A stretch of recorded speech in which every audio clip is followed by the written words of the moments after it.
L'invité. Et notre rendez-vous Ridgerc à présent avec l'Université de Corse comme chaque semaine. Nous avons le plaisir d'accueillir Fabrice Dominique Prunetti, maître de conférences en sciences économiques. Bonjour Dominique Prunetti. Bonjour. Bonjour. Merci d'être avec nous. Alors vous nous présentez tout d'abord le rôle et les travaux que vous menez par la plateforme scientifique Locus que vous dirigez. Alors, oui, je suis responsable scientifique d'une plateforme.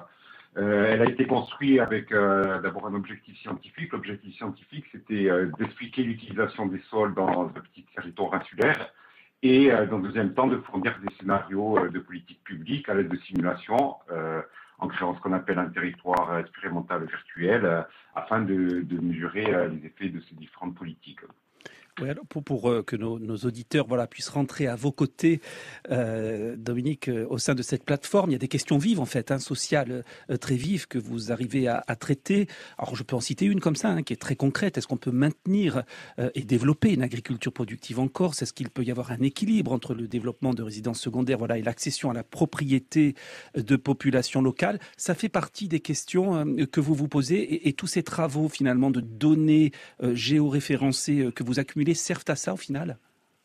Alors oui, en fait, on accumule des données, par exemple sur les transactions, des données sur l'utilisation des sols agricoles, etc. Mais on en crée aussi. Ça, c'est le rôle du responsable technique de la plateforme, Johan Jouve, qui est ingénieur d'études CNRS.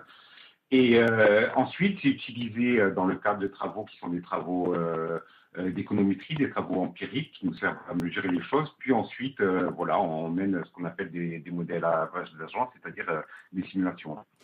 À qui va servir ces simulations, ces modélisations? Ça va être finalement au grand public, peut-être pas aux institutions, qui va pouvoir bénéficier finalement de ces énormes travaux que la vingtaine de chercheurs produisent en votre laboratoire?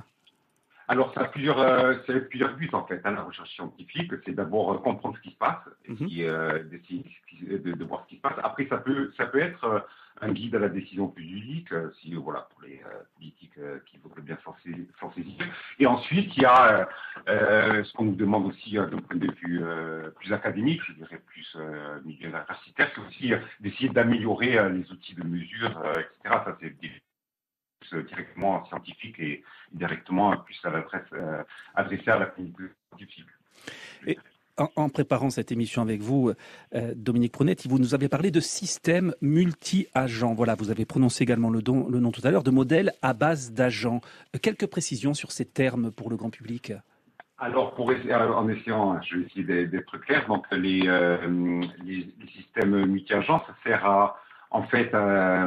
à modéliser des phénomènes. En l'occurrence, moi, ce qui m'intéresse, c'est des phénomènes plus économiques, dans lesquels on a des agents qui sont très, très différents. On dit hétérogènes, qui peuvent, par exemple, si je prends le cas des ménages, ils peuvent avoir des préférences et des revenus, etc., des manières de prendre la décision qui sont très différentes entre eux. Et donc ça, c'est difficile de traiter ça avec des modèles qui sont purement ce qu'on appelle analytiques, c'est-à-dire qu'on résout de manière seulement mathématique. Et donc du coup, il y a des méthodes qui ont été développées de simulation informatique qui vont nous permettre de prendre en compte toute cette hétérogénéité et d'essayer en partant des décisions individuelles de voir ce qui va se passer à un niveau agrégé. Parfait. Et puis là, vous parliez des ménages, notamment au niveau du tri. Je sais que vous avez beaucoup travaillé cette question du geste de tri au sein de la population, également dans les ports, avec un travail sur les nuisances sonores. Alors c'est peut-être un projet différent que mène la plateforme, mais vous pourriez peut-être nous en dire un mot également? Alors oui, là, c'est deux projets, en fait. Vous faites allusion à deux projets, alors qui sont traités avec des outils différents. Là, ce qu'on fait, c'est qu'on fait des questionnaires. Donc, en ce qui concerne la gestion des déchets dans les ports, et là plus particulièrement à bord des ferries, on utilise ce qu'on appelle du choice experiment, c'est-à-dire qu'on présente différents scénarios aux personnes interrogées, on leur demande de choisir entre les différents scénarios. Et ça, ensuite, ça nous donne une idée de leurs préférences. Par exemple, combien ils sont prêts à payer en plus sur un billet pour avoir pour avoir la possibilité de trier plusieurs matériaux, pour avoir des points de collecte qui ne sont pas trop éloignés, une collecte qui va permettre d'avoir un bon service, on dira, des points de collecte qui sont vides et dans lesquels on peut déposer les déchets, etc. Et sur le bruit, on utilise ce qu'on appelle de l'évaluation contingente.